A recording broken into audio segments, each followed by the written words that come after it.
حي على الصلاة.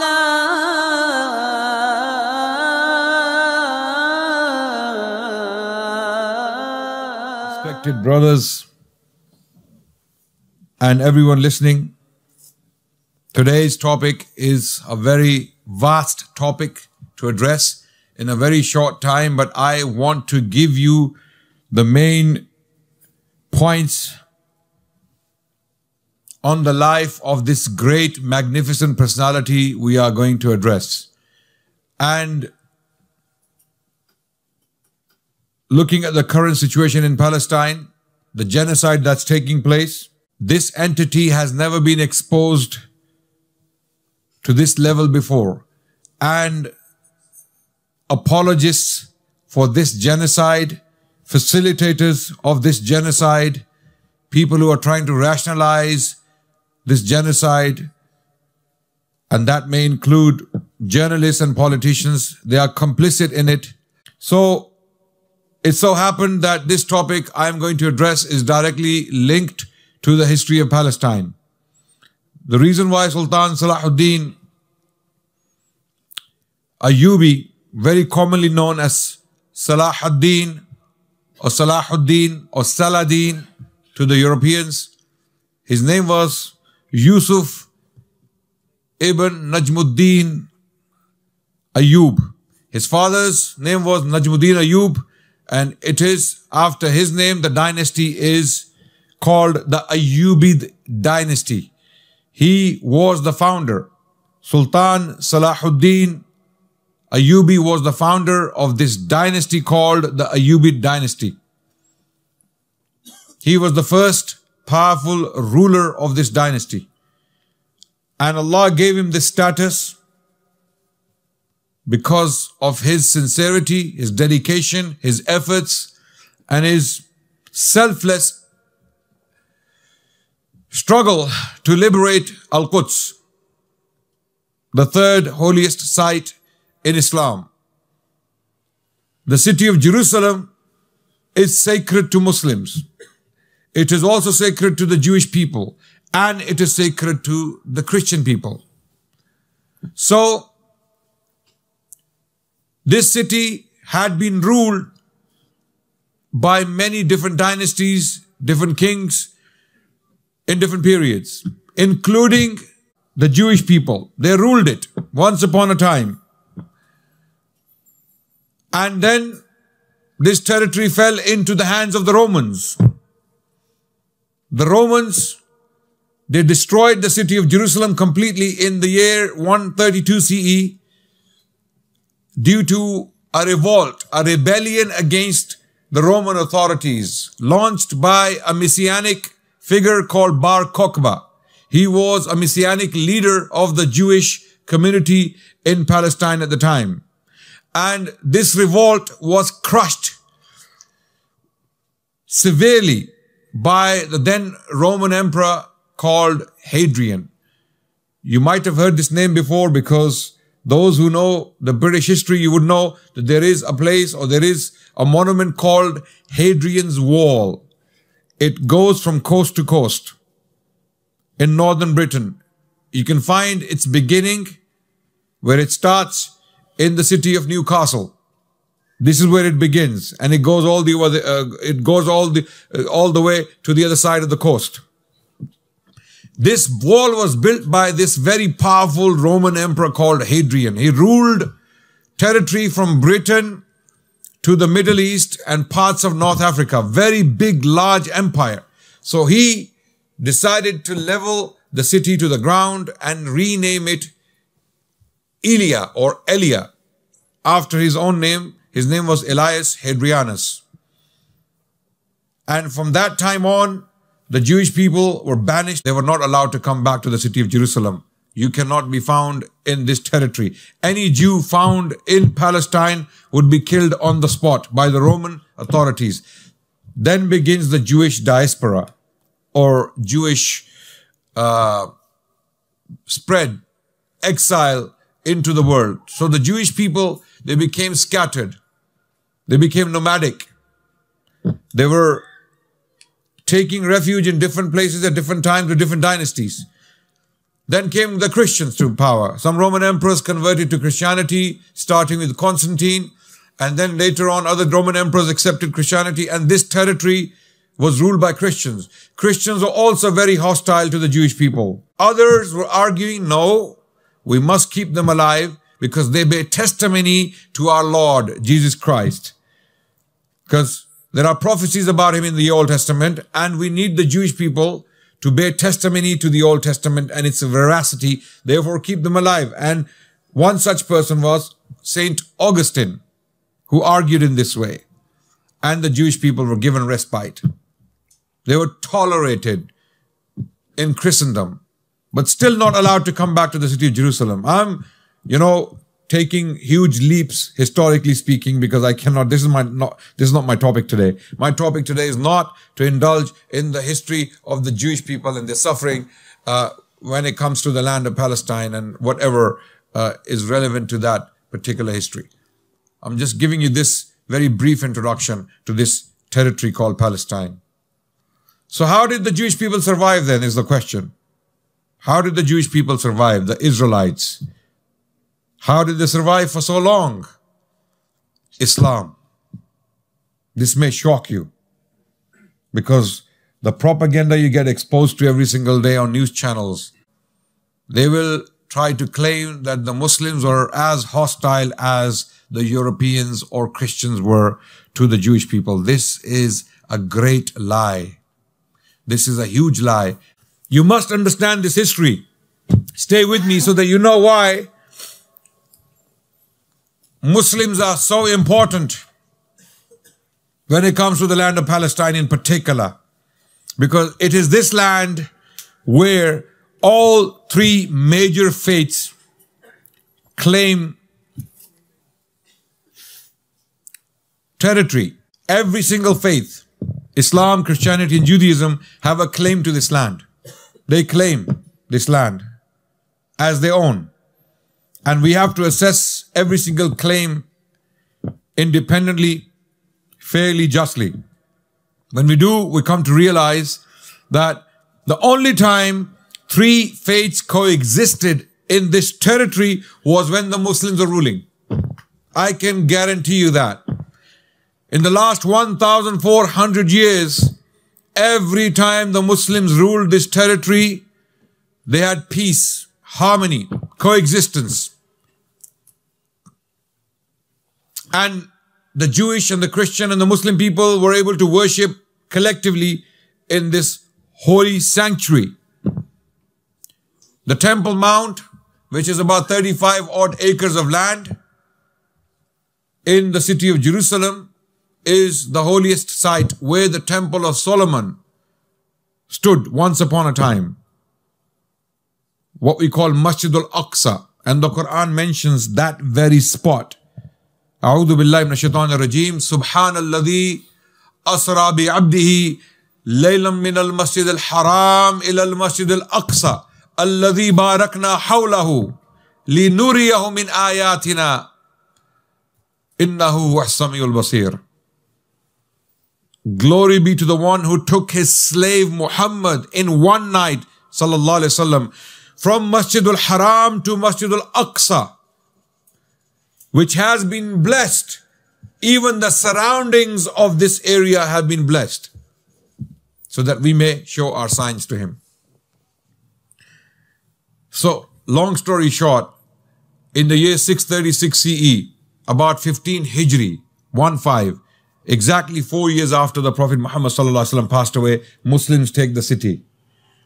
And then they open the city for the Jewish people for the first time in nearly 500 years.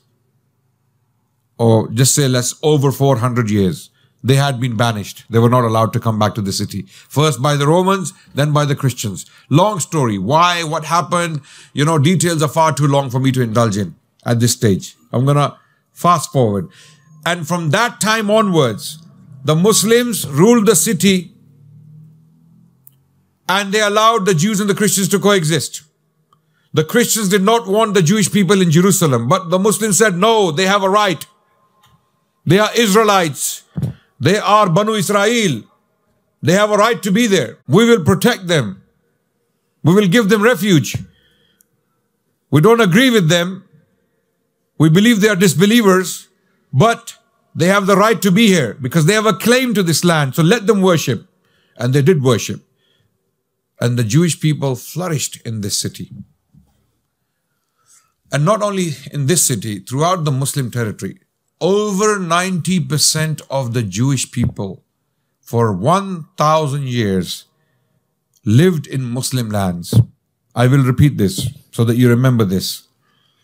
Over 90% of the Jewish people in the world, majority, the overwhelming majority of the Jewish people in the world lived in Muslim lands for 1,000 years. From Al-Andalus to India, the entire stretch of the Muslim civilization for 1,000 years, they felt safe, protected, and they flourished. The best philosophers, the best theologians, the best rabbis, the best poets, the best intellectuals, the best politicians, the best physicians from the Jewish community were born in the Muslim territory. And those who lived outside of the Muslim territory always felt threatened and always faced a prospect of extinction at the hands of the Christians, mainly.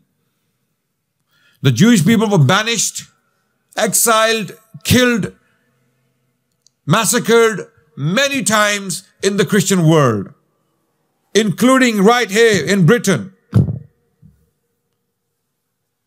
First, before Richard the Lionheart, when he was leaving for a crusade to fight Sultan Salahudin, a pogrom took place against the Jewish people. And even during the first crusade, when these crusaders, when they left Europe, after the Pope delivered a speech in 1095 CE in a city called Clermont in France, he delivered a speech in 1095 telling all the European knights that you fight each other. Why do you fight each other? Go and fight the enemy, the infidel in the Middle East. They persecute your brothers, the Christians, which was a lie. This was a lie. It was a pack of lies. And the real issue, the real reason why Pope delivered this speech was the Seljuk victory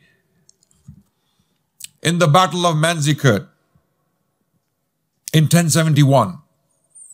The Seljuks defeated the Roman army and took as a result what we call today Turkey. You think Turkey is only Istanbul? No. Turkey is Anatolia, what we call Asia Minor. It is like a continent. It is huge territory. The entire landmass of Turkey, okay, literally from Bursa to Syria, all of this landmass came to Muslims as a result of one battle, the Battle of Manzikert, fought by Sultan Alp Arslan, who was a Seljuk ruler, against the Roman Emperor Romanus, who was captured in battle.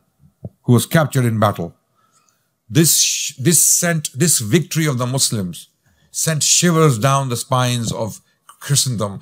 And then the Emperor Alexius, the Byzantine Emperor Alexius, wrote a letter to the Pope asking him for help.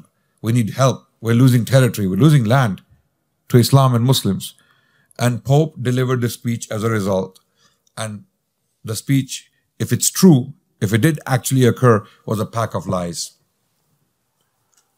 So the Jewish, when these crusaders, having listened to the Pope, started their journey to liberate the Holy Land from the infidel, the Muslims, on their way to Palestine, they massacred every single Jewish population in Germany. So it were the Europeans, the Christians, the Catholics who committed massacres against the Jewish people, not the Muslims. In fact, Jewish people flourished. They were the most prosperous people in the world at the time. In fact, the prime minister to the most powerful Muslim king in Western Europe in the 10th century was a Jewish man called Hasda ibn Shaprut. He was the prime minister of Abdurrahman III, the Khalifa, who declared his caliphate from Cordoba in 929 CE in the 10th century. So this propaganda is false. It's absolutely false. Okay, Jewish historians will tell you themselves that the golden age of the house of Israel was in Al-Andalus in Spain when Muslims were ruling. From 950 to 1250, 300 years were the best period in Jewish history. Since the diaspora, since the exile initiated by the Roman Emperor Hadrian in 132 CE, the best period in Jewish history was in Islamic Spain. For 300 years.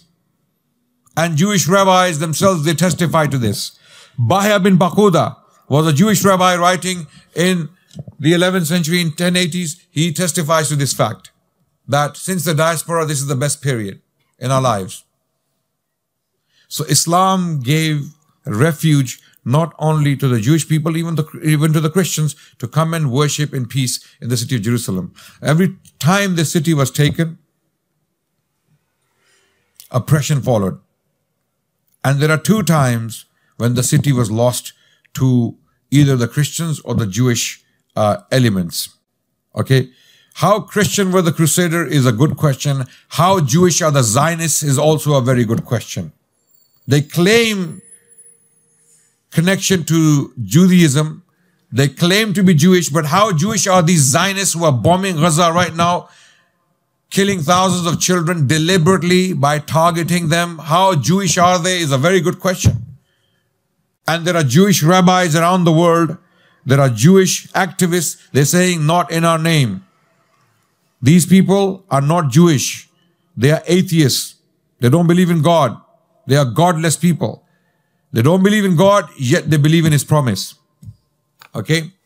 So, after the Crusades, long story short, the Pope delivers the speech and Crusaders come and take the city of Jerusalem. Very long story short. I mean, we need an entire series of lectures on the Crusades themselves,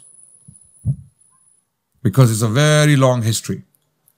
But long story short, it takes the Crusaders, after the speech of Pope Urban II, it takes them nearly 4 years to take the city of Jerusalem. They start their journey, and some of them make it to the city of Jerusalem in 1099 CE.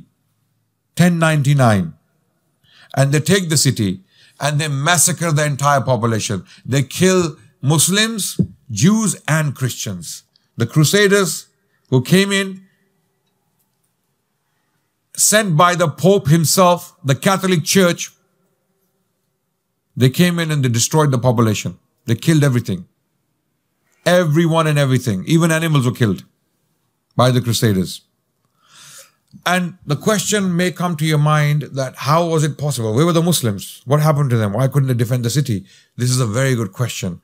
It so happened that the Crusaders came to the Middle East at the time when Muslims were fighting each other. The Seljuks. Having defeated one of the greatest armies on the planet, the Romans, the Seljuks started to fight each other. And the Crusaders took advantage of this, and even the Fatimids took advantage of it, and they took the city of Jerusalem. So when the Crusaders took the city, it was ruled by the Fatimids. They took the city from the Fatimids. And now, once the city was taken by the Crusaders, ripple effects went throughout the Muslim world. Poets were going to, cry and invoke the attention of the Muslim Ummah. Because the Caliph, the Abbasid Caliph, was in Baghdad. So a poet called Abul Muzaffar Abiwardi, he went to Baghdad, and he, in his powerful poetry, he tried to invoke the Muslim attention. Where are you, the Muslims? Look what's happening to the land of Asham. We have been invaded by these barbarians, these Crusaders, and they have massacred our populations. How can your eyes sleep when your brothers in Asham are sleeping in the bellies of vultures? This is his poetry, Abul Muzaffar Abiwardi. Okay?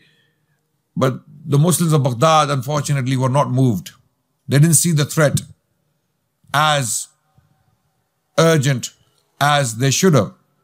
They just didn't pay much attention to, because there was no social media. The reason why all the Muslims today are completely saddened and blown away by the images that are coming from Gaza of children ripped apart. Bombs are literally, mincing them. Literally, they are there. When you look at their bodies, it looks like, someone has put them through a mince machine. These little kids, little infants. And they don't care. The ones who are doing it, they don't care. They are doing it with impunity. So, there was no social media at the time for them to see the atrocities the Crusaders were committing.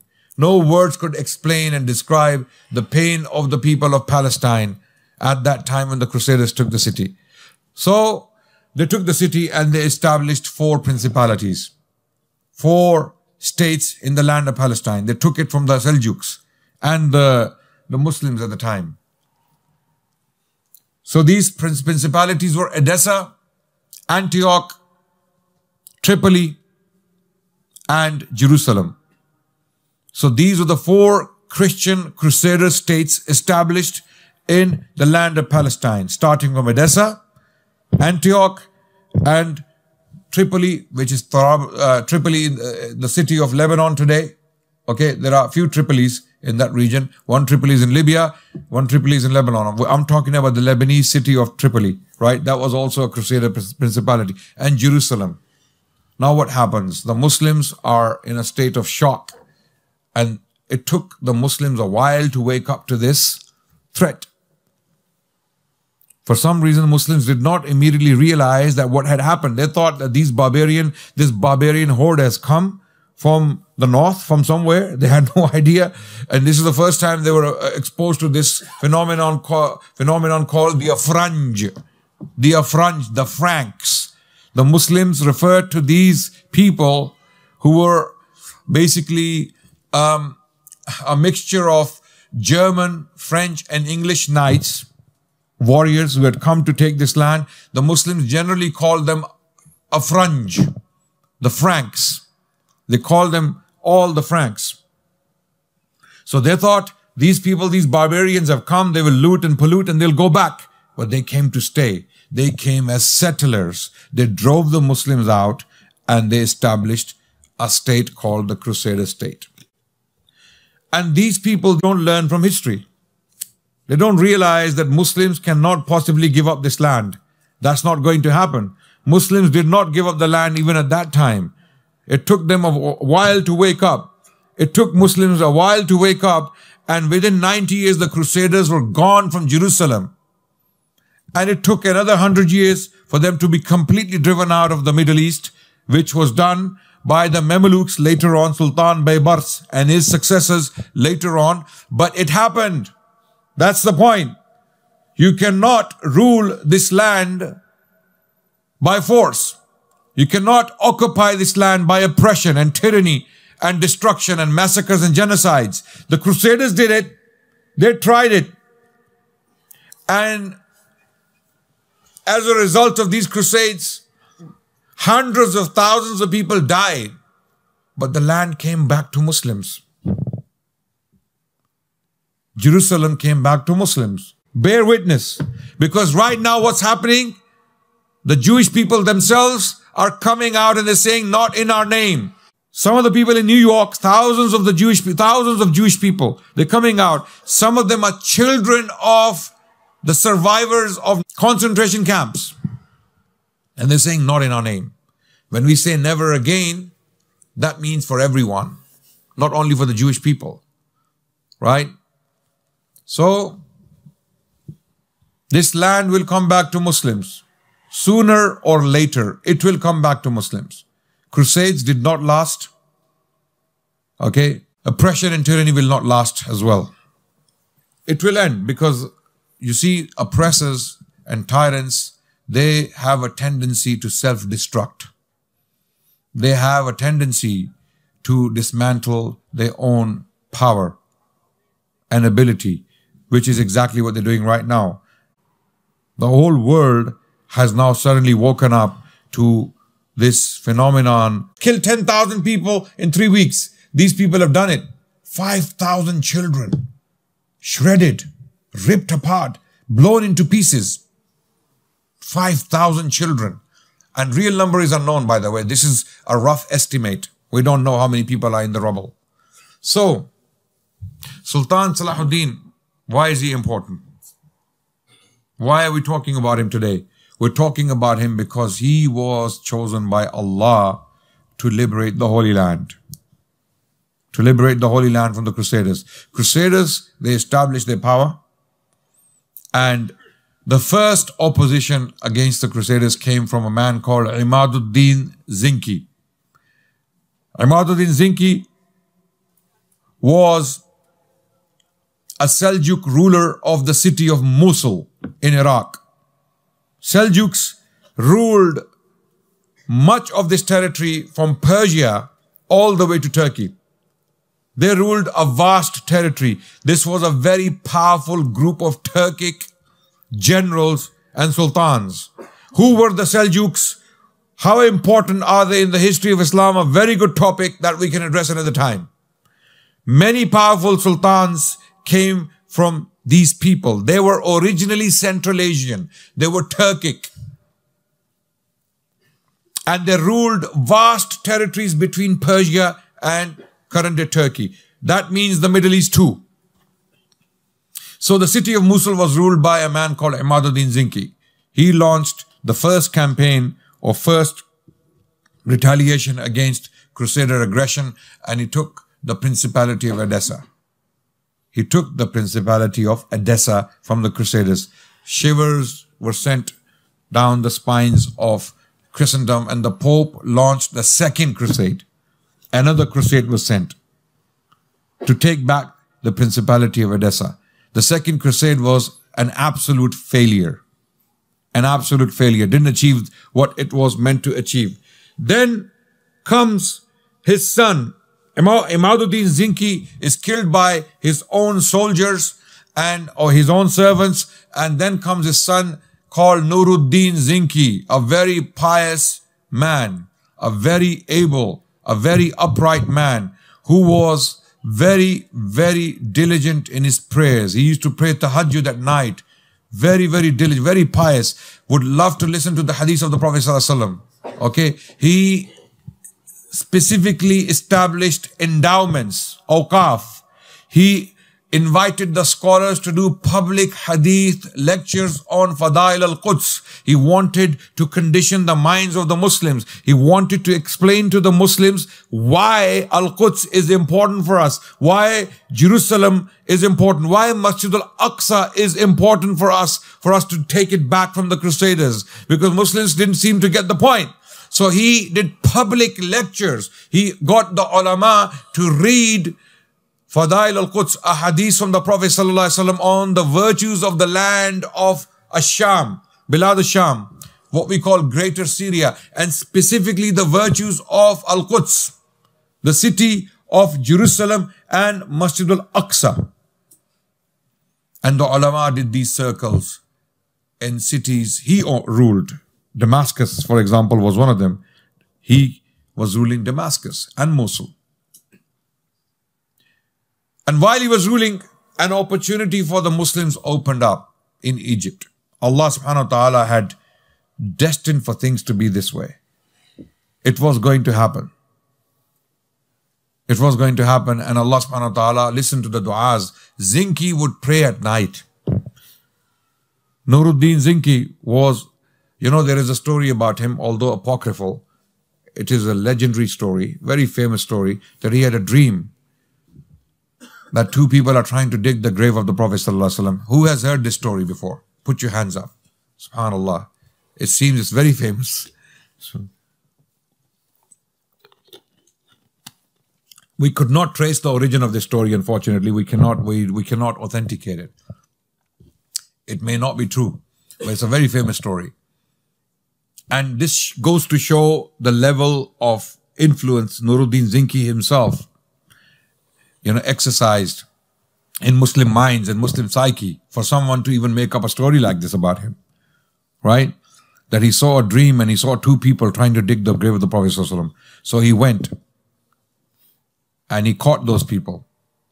And the story goes that they had nearly reached the jasad, the jism, the body of Rasulullah, the blessed body of Rasulullah ﷺ, digging. So Then he blocked the grave of Rasulullah sallallahu alaihi wasallam with molten metal. Okay, we don't know how true this story is. We don't know, but it's a very famous story. So I want to highlight that it cannot be authenticated. It may well not be authentic. Nuruddin Zinki had a very special status in the minds and the hearts of the Muslims because of all the preparations he was making to undo the Crusaders, to get rid of them, to drive them out. Okay? If the Crusaders were a good force, if they were a just people, if they were a kind people, if they were compassionate people, if they were a people who allowed every single community, Muslim or Jewish, to worship freely, then maybe the Muslims would not have been so hostile. But the Crusaders themselves were poking Muslims, provoking Muslims. Every single opportunity to insult Islam and Muslims, they did it. They made Masjid al-Aqsa a stable for horses. Dome of the Rock became a stable for horses. Where you have verses in the Quran inscribed at the time of the Sahaba. Those verses inside the Dome of the Rock, you might have seen them. They were inscribed by Abdul Malik bin Marwan when the Sahaba, Ashabul Rasul, were alive, radiyallahu anhum.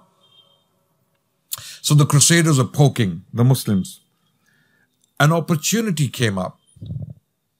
There was a clash between the Vizier and the Fatimid Caliph in Egypt. So this Vizier, he reached out to Sultan Nuruddin Zinki for help because he wanted to be the Vizier. And Nuruddin Zinki saw an opportunity in this. But the Fatimid Sultan had another candidate, or the Fatimid Caliph had another candidate who ousted this Vizier. So Nuruddin Zinki decided that he will send one of his generals to help the Fatimid Vizier who came to help, or came to ask for help. So he sends one of his trusted generals called Shirkuh. Shirkuh was an uncle of Sultan Salahudin al-Ayyubi. Sultan Salahudin was born in 1137 CE. He was born in 1137 CE in the city of Tikrit, northern Iraq. And he came from the Kurdish stock. He was Kurd. He was a Kurd. And he grew up in this city under the supervision. And then his family had moved to Mosul because they couldn't stay in the city of Tikrit any longer because they had some disagreements with the Caliph in Baghdad. His family, Sultan Salahuddin Ayyubi's father, Najmuddin Ayyub, he had issues with the Caliph. So he was first a governor of the city or the principality of Tikrit, and he was asked to leave. The very day they were leaving Tikrit for Mosul, to move to Mosul under the supervision of the Zinkis, Sultan Salahuddin Ayyubi was born, 1137. He was born on that very day when the family was moving from Tikrit to Mosul. So he grew up in Mosul under the supervision of Nuruddin Zinki. Nuruddin was one of Salahuddin's teacher, one of his teachers. So Shirkuh, when he was given this task in 1164 CE, 1164.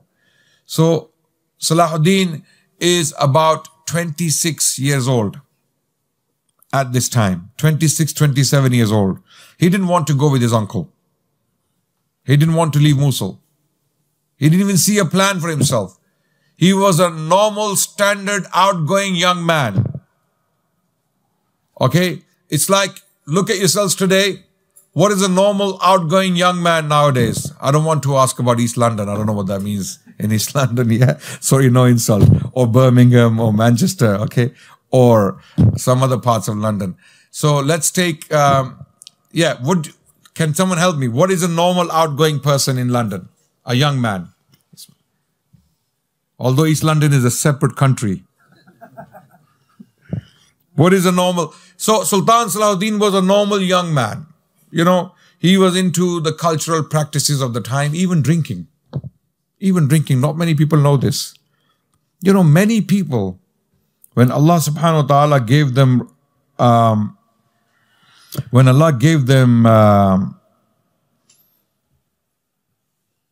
power, they changed for the best. They changed for the best. There are a few examples.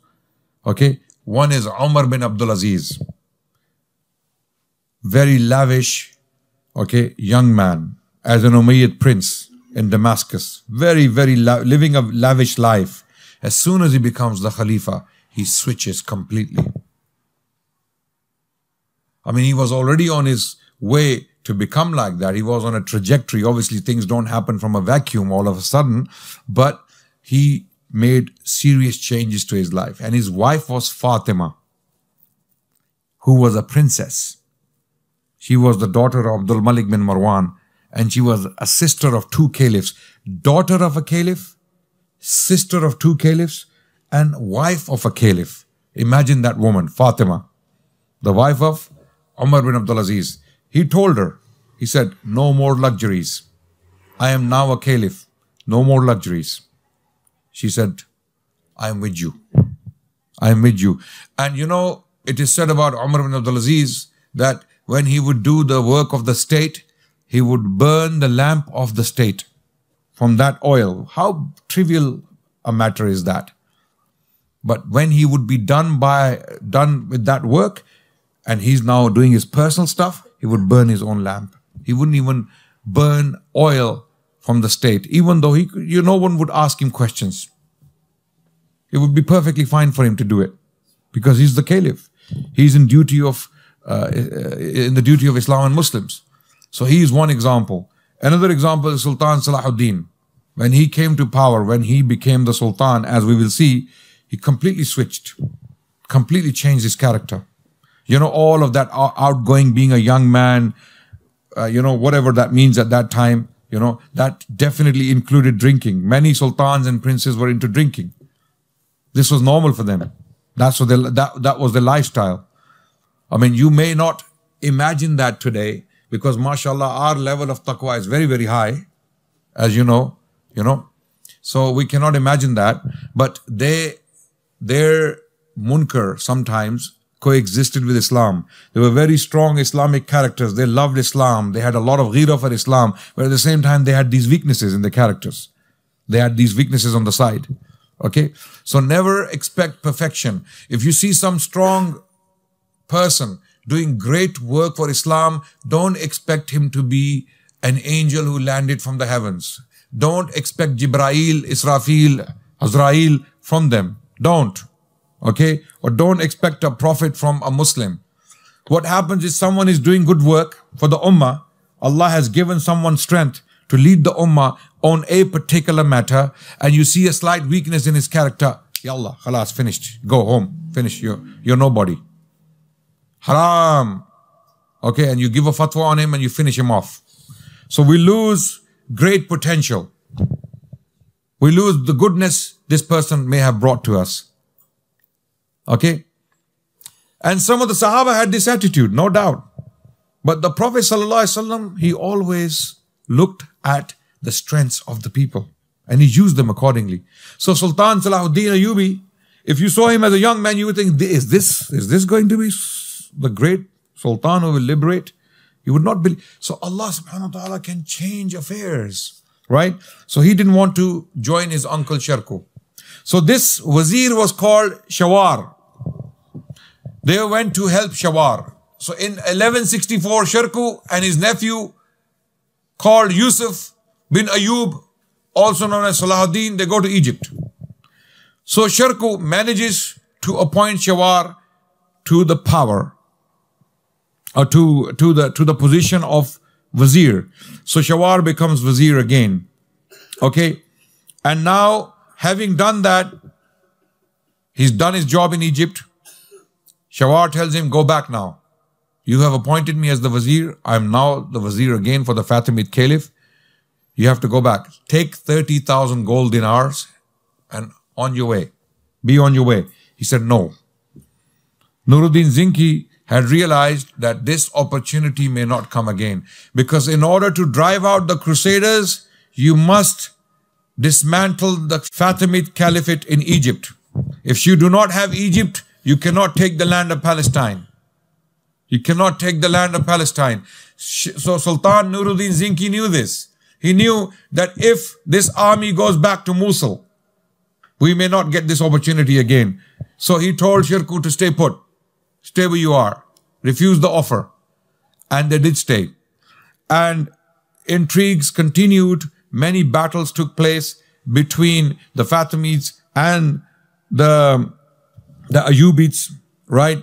But in 1169 CE, Shawar dies, the vizier, so does Shirkuh. Shirkuh also dies. Long story short. And now, who is going to take over? Who is going to take power from him? Who is going to be appointed in his place? So, Sultan Salahudin Ayyubi at the time, being a young man, was a very shy person, very timid, quiet type of person, although was a warrior. He had led battles against the Crusaders already as a young man with his uncle. Okay, he had fought the Crusaders already in Egypt by this time. So he was a battle-hardened young man who had been tried and tested on the battlefield. In fact, he commanded the right wing of the army in one of the major battles against the Crusaders. How the militaries worked, or how their strategy worked at the time was, there would be three parts of the army. They had qalb, the heart of the army, where the general or the king himself would be present in the army. You know, in those days, kings and generals fought on the battlefields, not like today, you know. Not like today. They would have to be on the battlefield. Otherwise, no one would take them seriously. If a king or the general is not present in the battle, on the battlefield, that army wouldn't have any courage, wouldn't have any reason to fight. So Shirkuh was in qalb, Salahuddin's uncle. And Sultan Salahuddin, rahmatullah alayhi, was given the maymana. So there would be qalb, there would be maymana, and there would be maysara. So maymana is basically the right wing of the army on the battlefield, and maysara is the left wing of the army on the battlefield, and there is qalb in the middle. So there would be three parts of the army on the battlefield, led by three different people, and there would be one general or one commander of the army who would send instructions to both other wings.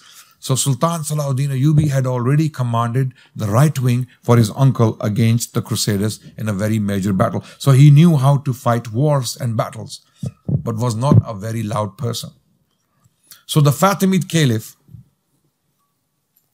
when the vizier was lost, he was advised by his advisors that this timid young man seems to be very weak among all these Kurdish generals and Kurdish military men. So just appoint him as the vizier.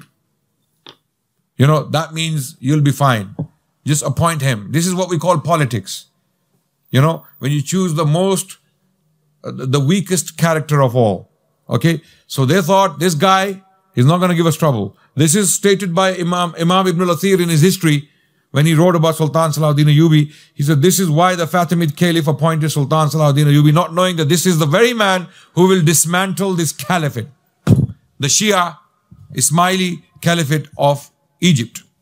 So in 1171, Sultan Salahuddin Ayyubi becomes the Sultan. So in 1169, he's appointed as the vizier.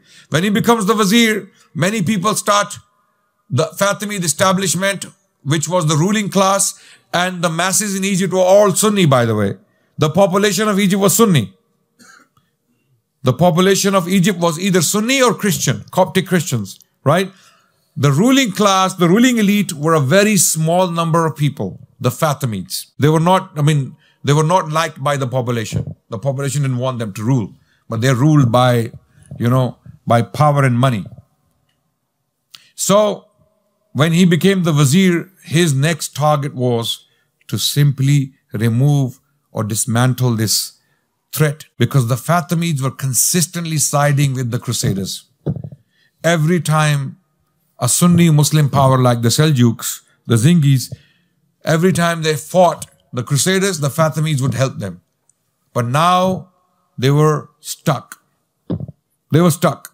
So Sultan Salahudin Ayyubi slowly he removed the caliph from his power. Al-Adid, his name was Al-Adid, was removed, and in 1171 he himself became the Sultan of Egypt. Now there was a situation. Okay?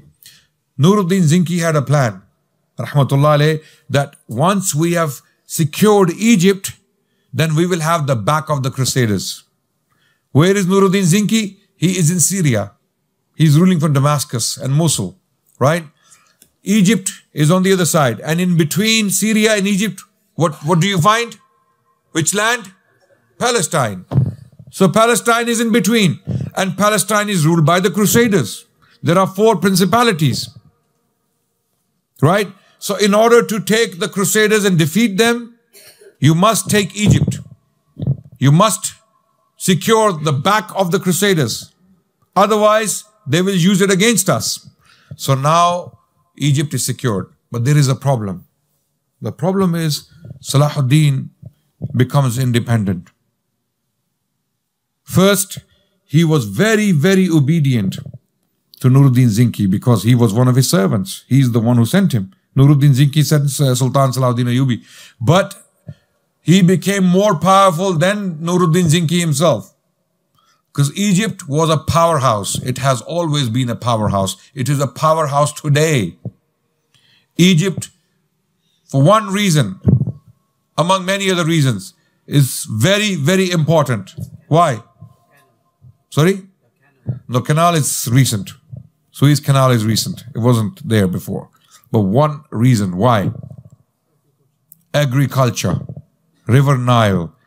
River Nile, it gave agriculture to Egypt, and Egypt was the breadbasket of even the Roman Empire. Egypt was very important. If you have Egypt, you have a very strong supply of grain, which is strategically very important. And grain means money. At that time, these communities, these societies were agricultural societies predominantly. There was hardly any industry, right? So anyone who has access to agriculture,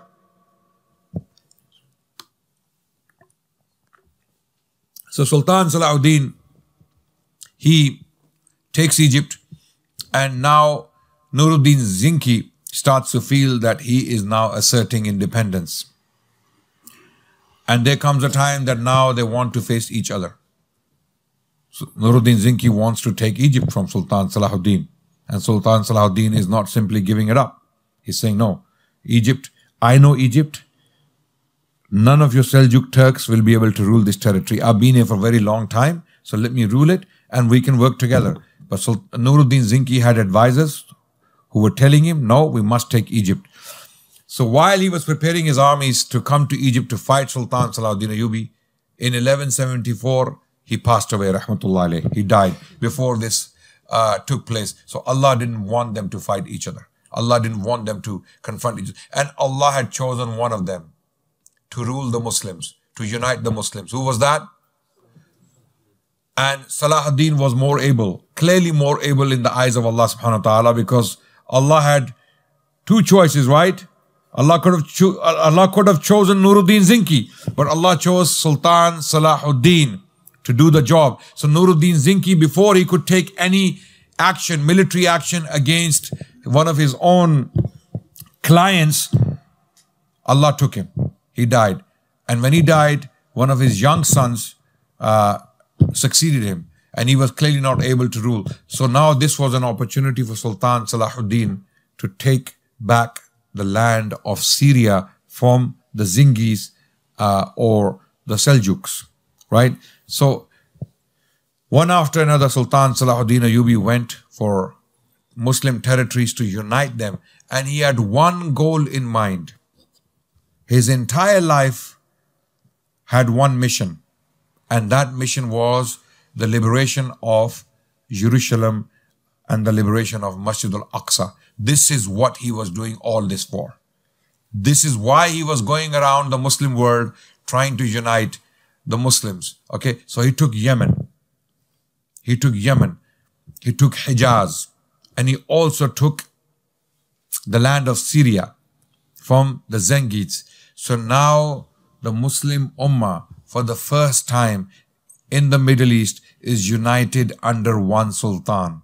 It took him a long time, many battles, many hard fought battles against the Crusaders and his own Muslim brothers who would not allow him to unite the Muslims. He had to fight the Crusaders and his Muslim brothers in order to unite. Okay? Because many a times you will see that despite the fact that we see potential and strength and power of character and leadership in a person, but because we have our own personal agendas, we will pull his legs. This happens in your masjid committees. This happens in your charities. This happens in any Muslim project. Everyone is a philosopher. Everyone is a politician. Everyone thinks they can conquer the world. Yes or no? Yes? Okay? There is a very famous story about Afghans. Even this story, I mean, I like to tell stories even if they're not true. But I also highlight at the same time, the story may not be true. Alexander the Great, when he came to Afghanistan, there's a famous story. He was finding it very difficult to control these people, to conquer them. So his mother said, what kind of people are you dealing with? You went from Macedonia all the way to Afghanistan was called Bactria at the time.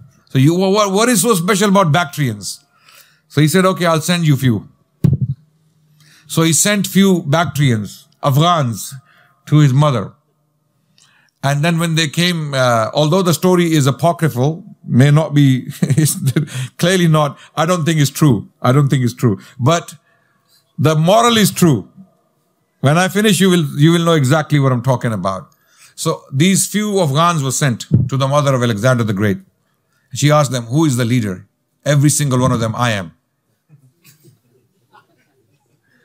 She said, no, I want one of you to be the leader. They said, no, I am the leader. Every single one of them, I'm the leader.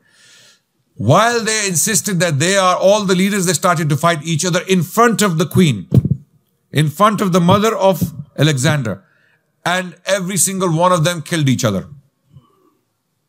Right? So she said to Alexander, yeah, now I understand. Okay? And when Russia left, this is exactly what happened. Every single one of them, these warlords with immense weapons at their disposal, they wanted to be the king, right? This is exactly how the Muslim Ummah has been, unfortunately. Our greatest struggle has been to recognize leadership and leave the leader to do his job. One of the greatest struggles in the history of Islam has been rebellions. Rebellions against rulers and leaders. Rebellions upon rebellions. And always these people find an excuse to rebel. They will find one excuse or another to rebel against the ruler and destroy to wreak havoc in the community and the society. Always, always these people who want to rebel, okay, they will find excuses. And you know, this is not, I'm not talking about right now in 20th century. Go back, read the history of Islam. Go to the Ottomans, go to the Mughals, go to the Ejubids, go to Al-Andalus. Any Muslim dynasty or Central Asian dynasties, the biggest problem they had was rebellions. And Sultan Salahudin Ejubi was exactly the same. You know, rebellions, non-stop rebellions. So he eventually crushed all of them. And he managed to rule all these territories. And now was the time to deal with the Crusaders once and for all. And Allah caused an incident to happen that boiled the blood of the Muslims so much that they all united under one leader. And this is exactly, you know, what's happening today. What's happening today in Palestine, the bombings of Gaza, the shredding of little children by these bombs, you know, it is already boiling the blood of all the Muslims and non-Muslims around the world. You can see it, right? So there was this foolish Frankish knight called Reynaud de Chatillon. Reynaud de Chatillon was the ruler of a castle called Kerak, current-day Jordan. You know where the Battle of Muta took place. The Battle of Muta took place in Jordan, current-day Jordan, between the Sahaba. You know, the famous battle where Khalid bin Walid radiallahu an led the Muslims for the first time on the battlefield. Because the first three generals of the Muslims appointed by the Prophet ﷺ were all shaheed. Abdullah bin Rawaha, Ja'far bin Abi Talib, and Zayd bin Haritha. All three of them were killed one after another in this battle. And then they were left with nobody to lead. And Khalid bin Walid was present. He had recently accepted Islam. He said, you're the only person we can think of to lead this army. So he led the army against the Romans. Extraordinary odds. And he's protected the army, strategically brought them back to Medina, having inflicted heavy losses upon the Romans, and then managed to take back the Muslims. This place, Muta, is very close to this castle called Karak. If you go to Jordan today, you want to go to this battlefield, this place where the Sahaba fought this famous battle against the Romans, and the qabrs are there. The qabrs of the three Sahaba are there, even to this day. You will see the castle of Karak, K-E-R-A-K, very close to this place. Reynaud de Chatillon ruled from this castle, and this castle fell on a pilgrim route. The Hajjaj, they would go for Hajj and Umrah from this route. So there was a treaty between the Crusaders and the Muslims. And Sultan Salahudin, having consolidated his power already, united the Muslim Ummah under one ruler. And by the way, he never declared his independence from the Caliph in Baghdad. Even though he was a lot more powerful and influential and rich than the Caliph in Baghdad, he did not challenge his office. The khutbah from the masajid was read in the name of the Caliph. This is how obedient he was to Muslim authority himself. Being the Sultan himself, being more powerful than the Caliph himself, having larger armies than the Caliph, Caliph had nothing. The Caliph in Baghdad was powerless. He paid homage to him. So now he was waiting for an opportunity, and the opportunity was provided by this fool called Reynaud de Chatillon. He saw a pilgrim caravan passing through his territory. He decided to attack them. He attacked the caravan, and it is claimed that one of the sisters of the Sultan was in the caravan. And this boiled the blood of the Muslims so much. In fact, he took the Muslims into the dungeons of the castle. If you go and see the castle, which stands to this day, you will understand what might have been going through the minds of the Muslims at that time who were imprisoned in this castle, because I've been there, I've seen it, right?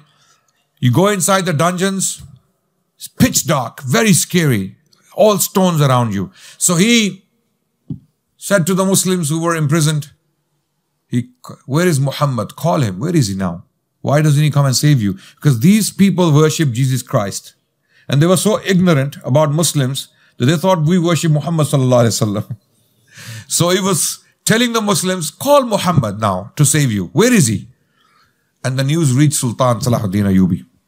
And the Muslims came around and they united against his person. And lo and behold, long story short, there was a huge battle that took place in this place called Hittin. In 1187 CE, in July, the Crusaders, they got together, their coalition came to fight the Muslims. And Sultan Salahudin had strategically cornered them already. Muslims already had water in their possession. So they had already positioned themselves on top of the wells and water supply. So water was completely taken away from the Crusaders. On top of that, Muslims started to light the grass and the fields around the Crusader army. So that basically increased the heat. So they became more and more thirsty. They got exhausted. And when they got exhausted, the Muslims, they finished them off. All the Templars, the core of this army were the Templars. They were a specific group. They were very, very battle-hardened, tough fighters. Okay, it is said that when they would charge with their horses, I don't know if you have seen some medieval, war demonstrations, when many horsemen on their horses with their spears, when they charge together in a line, you might have seen some movies like, there are scenes from this movie I watched back in the day, Braveheart. Okay, there are scenes that horsemen with the big spears, they would charge together. That charge was so terrifying that Muslim historians write about it, that it was unstoppable. Even the Muslims, with all their courage and all the iman and all the power, they could not stop the charge of the Crusaders. It was so vicious.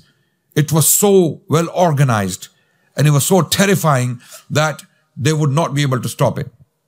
So imagine 200 horses lined together with people, with knights, with javelins and spears in their hands, and they're charging together. That sight alone was terrifying. It was terrifying. So these were the Templars, the Crusaders, the Templars. So this was the end of the Crusaders. This was the beginning of their end. After the battle of Hittin was lost, the next thing the Sultan did was he went and besieged Jerusalem. He wanted to take the city of Jerusalem. And long story short, the Crusaders who were defending the city, they surrendered upon a treaty. And the Muslims wanted to avenge what happened in 1099 when the Crusaders came in. The Sultan prevented every single Muslim from doing this on pain of death. He said, anyone who is found to be doing this, killing people inside the city, because this is not Islam. We don't have the Crusaders as our teachers. Our teacher is Rasulullah sallallahu alaihi wasallam. We have rules and principles. We are bound by principles. We cannot go and kill women and children like they did.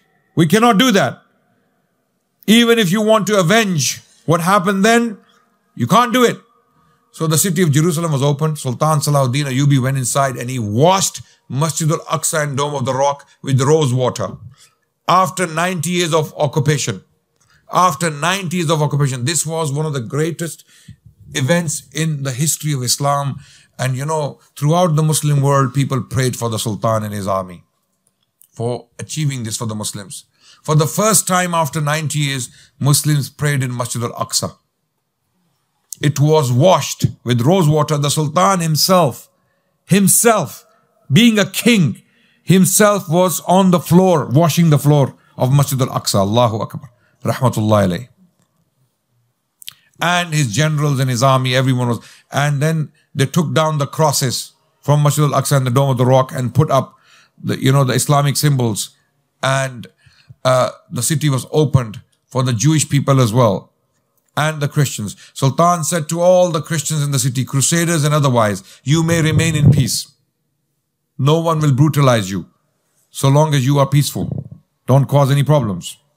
And those Crusaders who want to go back to Europe, we will take you in security to the coast. Now, Sultan provided his own military for their safety because the masses, the people of Palestine, the Muslims, they were boiling with anger. But the Sultan protected these people. No wonder William of Tyre, one of the Crusaders, he is one of the main Crusader historian who was writing at the time. He was alive at the time of the Sultan. Wallahi, my brothers and sisters, those of you who are watching right now, if you haven't studied the history of the Crusades, you haven't studied anything.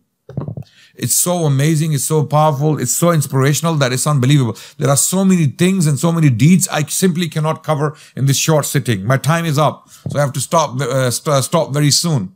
But you know, what I have addressed today is not even the tip of the iceberg. These are main details, main events. Sultan Salahudin, he's freed thousands of Crusaders. No wonder William of Tyre, one of the Crusaders writing at the time, he said, this man, Salahudin, was courageous, was wise, and generous, merciful. Merciful. You know why they were writing this? You know why they were writing this? Because every time the Crusaders dealt with him, they found him to be very merciful and compassionate. He had no personal vendetta against them. He was doing this for the sake of Allah subhanahu wa ta'ala. There is an incident narrated by one of his personal biographers, Sheikh Bahauddin Ibn Shaddad, who was one of his biographers and also one of his teachers. One of his teachers who was with him during all these incidents. He was with him on the battlefield. He saw him firsthand. He writes that once we were in our tents or in the camp, the military camp, and a crusader woman, a Frankish woman had lost her daughter. She was kidnapped, stolen from her by some Muslim thieves. What happens? She goes to the crusaders. She cries to them that my daughter has been taken away. She has been kidnapped. The crusaders said, we cannot help you. We cannot help you in this hostile territory. We are in war. There is a war going on. On the other side, there are the Muslims, and on this side is us. So what are we going to do? But then they said to her that the king of the Muslims, he is merciful. Who is saying this? The crusaders telling this woman, the king of the Muslims is merciful. He will help you. If anyone can help you, it's him.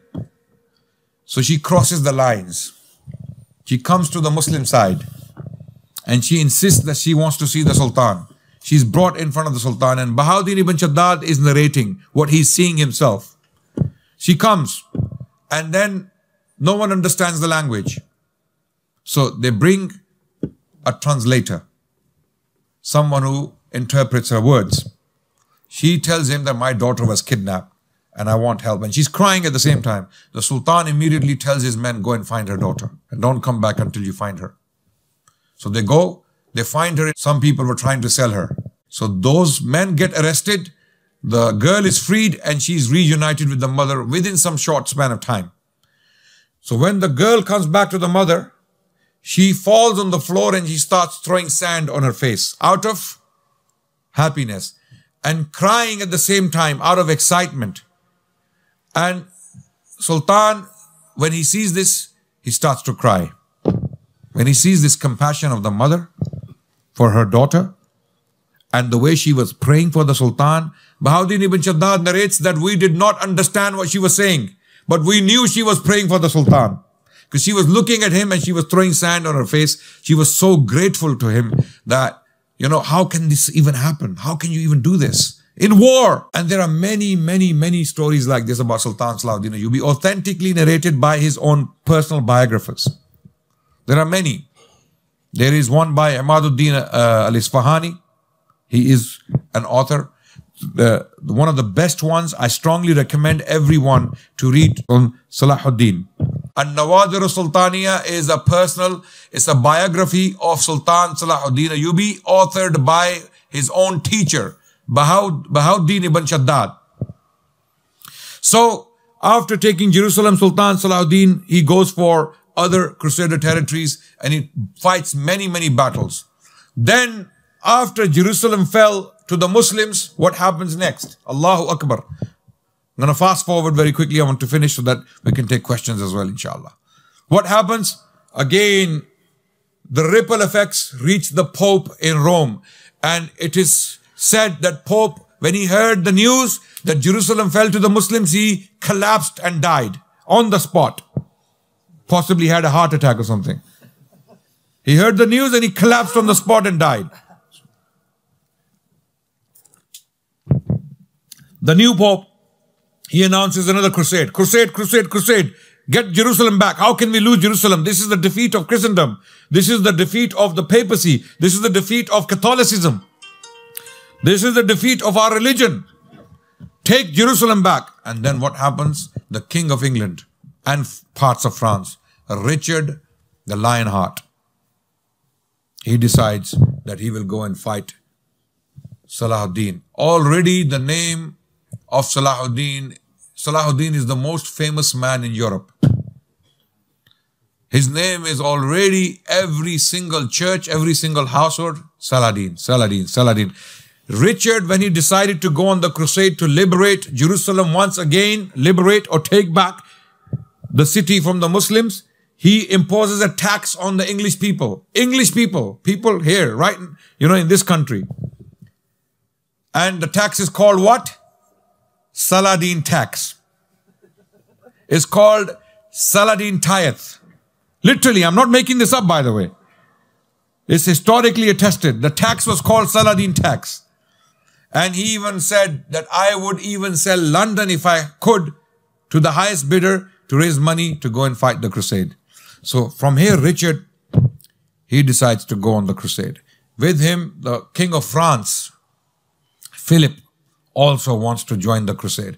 And then from Germany, one of the biggest armies in Europe at the time, Frederick Barbarossa, the German king, nearly 80 years old, over 80 years old, he decides to go on the crusades.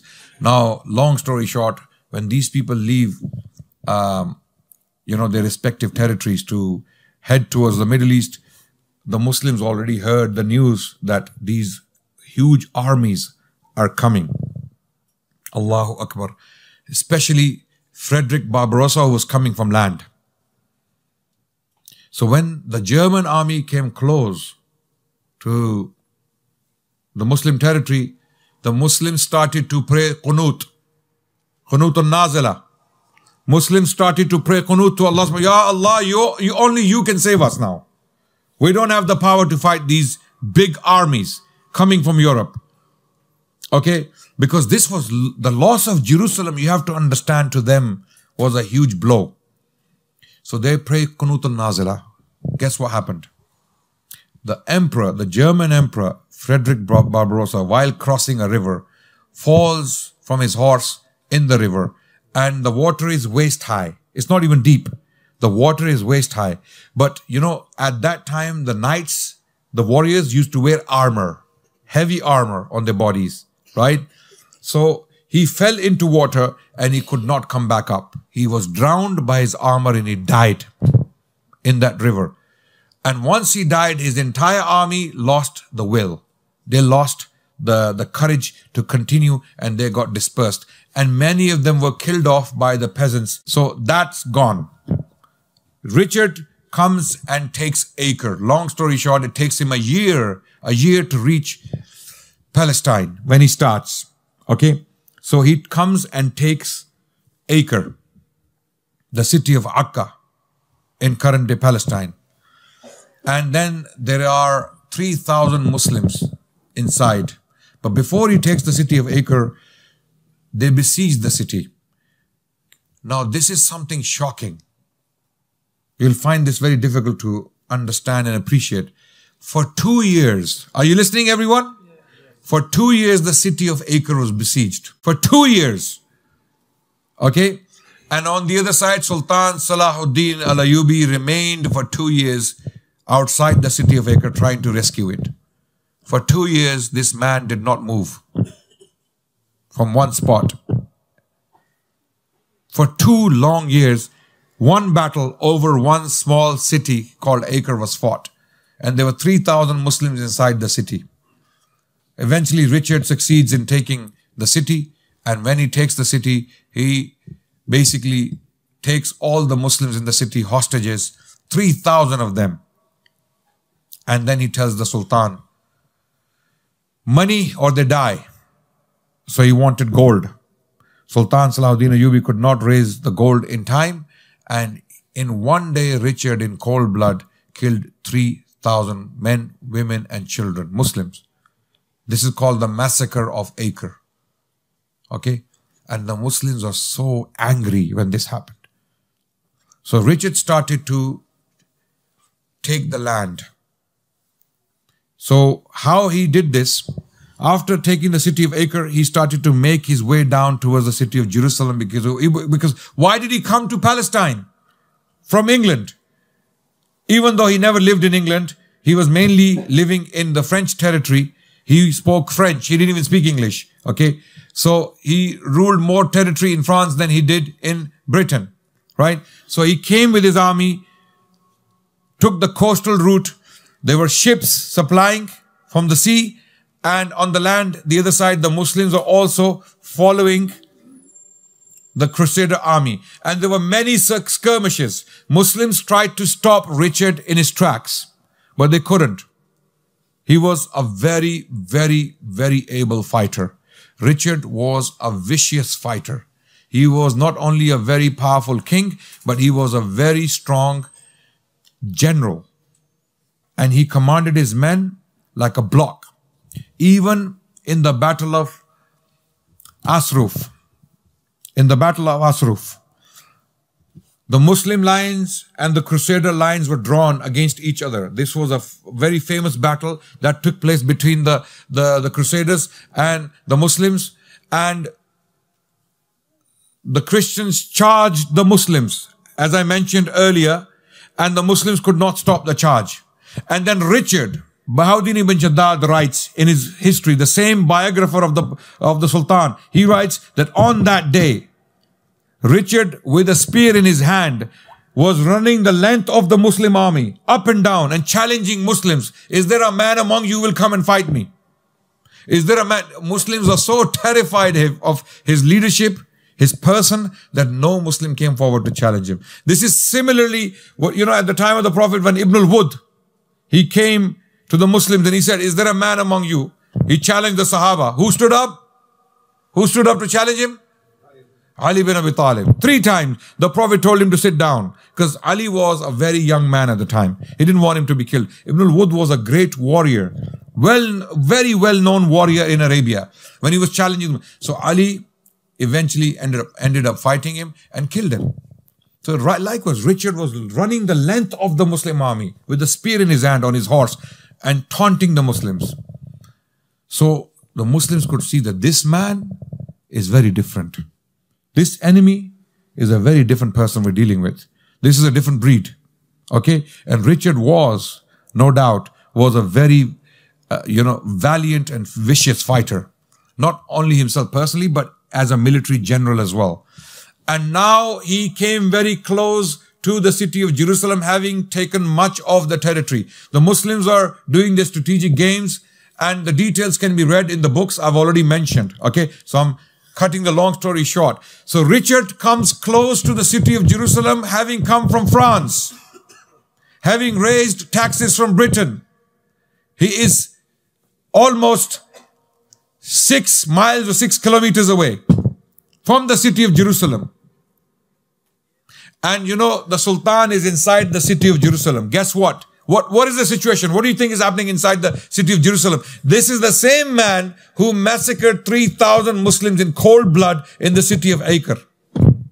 What do you think is he going to do? What do you think he's going to do when he takes the city of Jerusalem? Massacre. And who's inside? The king, Sultan himself. And now the advisors of the Sultan are coming to him. They're telling him, Sultan, leave the city. Live today, fight tomorrow.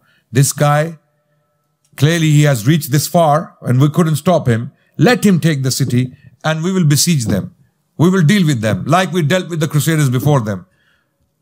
The Sultan did not want to leave the city. He said, I will die here if I have to. I will die in this city if I have to, with the people. What does he do? He goes to his teacher. Are you listening? He goes to his teacher. Who is the teacher? Salahudin ibn Shaddad, the one who wrote his biography later on, An-Nawadir Sultaniya. He goes to his teacher and he asks him, what do I do in this situation? Rašid is here and these people are going to be massacred and I don't want to leave the city. Al-Quds, Jerusalem, Al-Aqsa, I cannot leave it. Sheikh Salahudin ibn Shaddad asked him, who gives victory? Who has the power? Allah. So go and ask Allah. Go and ask Allah. The Sultan comes to Masjid al-Aqsa and he stands on the mat. Salahudin ibn Shaddad narrates that I could see his grey beard moving. His beard was grey, possibly from grief of all these years. His beard was moving and he was reading, and his tears were flowing down from his cheeks. And when he made sajda, the prayer mat was filled with his tears, crying to Allah, Ya Allah, it's up to you now. Ya Allah, I am powerless. Whatever he was praying. And for some reason, Rašid decides, having come from Britain and France, having brought so much pain and suffering to not only his own army, but to the Muslims as well, for some reason, he decides to go back. turns around from the doors of the city of Jerusalem. And his companions, crusaders, they said, at least look at the city. Go and look at it. He said, I will not even gaze upon it. I will not look at the city. I will not look at something I cannot take.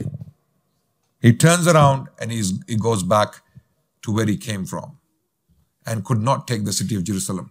Historians argue a number of different things, and they say a number of different things. Why? Because the city was basically in the hands of the Muslims. The territory around the Crusaders was hostile.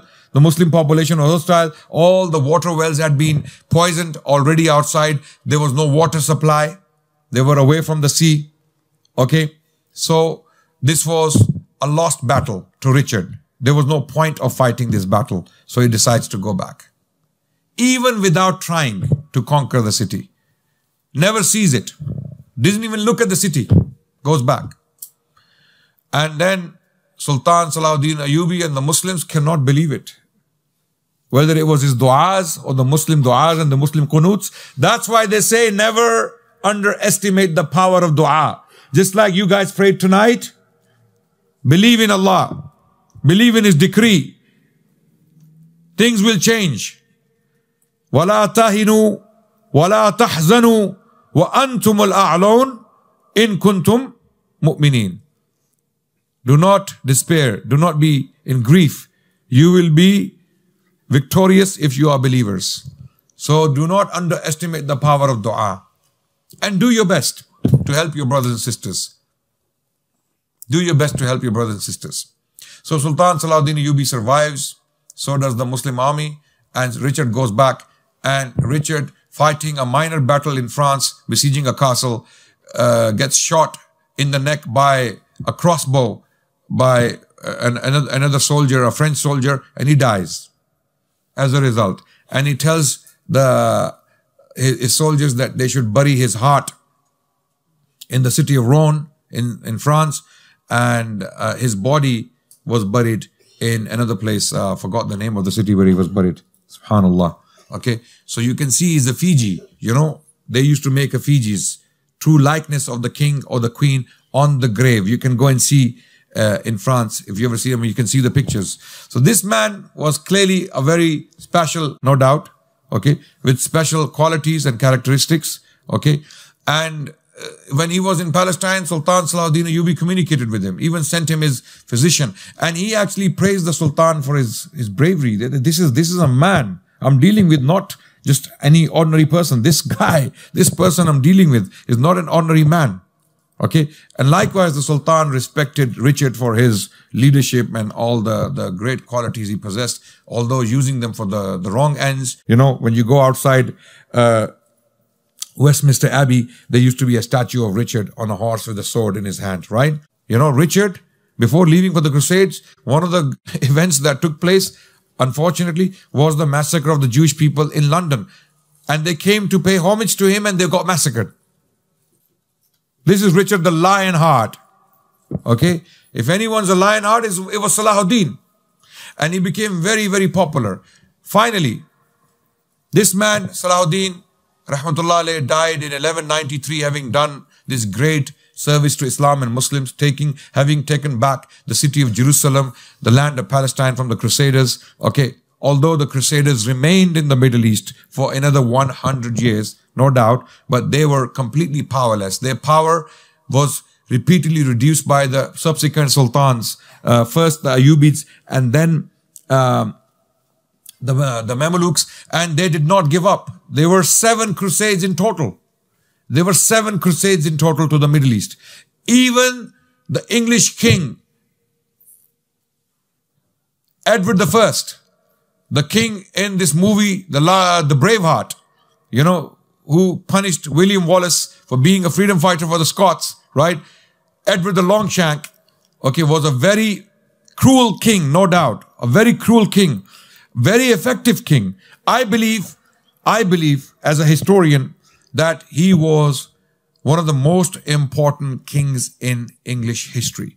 More so than Richard the Lionheart, because what he did, his deeds outweigh the deeds of Richard by far. He was very, very, a very successful king, as bad, as evil, as, as vicious as he was. But as a king, as a pragmatist, he was very, very successful. He was able to subdue the Welsh.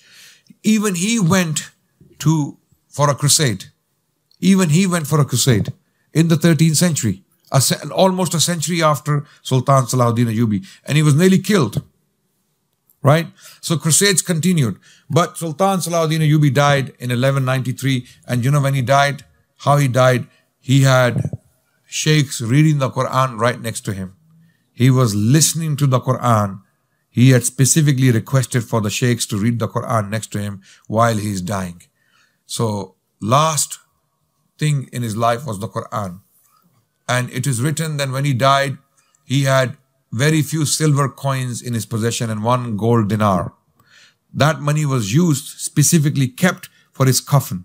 So he was basically, the coffin was bought from that money and he was put in the grave. He was a very kind and generous person. There are so many virtues that I can simply not describe in this short sitting. For that, you will have to read the books I have mentioned, An-Nawadir Sultaniya by Bahauddin ibn Shaddad. So on that note, brothers and sisters, thank you so much for listening.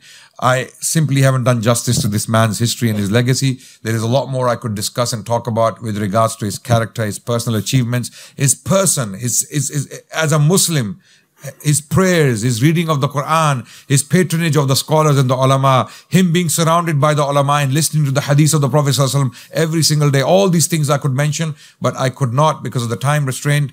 Jazakumullah khairan walhamdulillahi rabbil alameen. May Allah bless you. Thank you so much.